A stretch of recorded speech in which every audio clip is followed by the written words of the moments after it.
Hello friends, ఈరోజు మనం 5 interesting and funny facts గురించి మాట్లాడుకుందాం. ఫ్యాక్ట్ నెంబర్ 1, మన ఇండియాలో చాలా వరకు రాత్రిపూట మొబైల్ చూస్తూ అలానే నిద్రపోతారంట. మీరు కూడా ఇలానే చేస్తారా? ఒకసారి కామెంట్ చేయండి.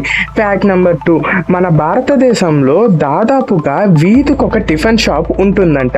మీ వీధిలో కూడా టిఫిన్ షాప్ ఉందా? ఓసారి చెప్పండి చూద్దాం. ఫ్యాక్ట్ నెంబర్ 3, మన ఇండియాలో చాలా వరకు జనము తెల్లారితో బ్రష్ చేసుకోకుండా బ్రేక్ఫాస్ట్ తింటారంట, అలానే బెడ్ కాఫీ ప్రిఫర్ చేస్తారంట. ఫ్యాక్ట్ నెంబర్ 4, మీకు ఇది తెలుసా? మన ఇండియాలో 80% పీపుల్ నాన్ వెజిటేరియన్ ని ప్రిఫర్ చేస్తారంట. ఇంకా మిగతా 20% పీపుల్ మాత్రమే వెజ్ ప్రిఫర్ చేస్తారంట. మీరు వెజ్జా నాన్ వెజ్జా కామెంట్ చేయండి. ఫ్యాక్ట్ నెంబర్ 5, మన ఇండియాలో చాలా మంది టైంకి వెళ్ళాలని చెప్పి తొందరగా రెడీ అవుతారంట, కానీ ఫైనల్ గా అది లేట్ అవుతుందంట. మీకు ఈ ఫ్యాక్ట్స్ లో ఏ ఫ్యాక్ట్ నచ్చిందో ఒకసారి కామెంట్ చేయండి. మరిన్ని ఇంట్రెస్టింగ్ ఫ్యాక్ట్స్ కోసం మన ఛానల్ ని వెంటనే సబ్స్క్రైబ్ చేయండి. Tata, by by.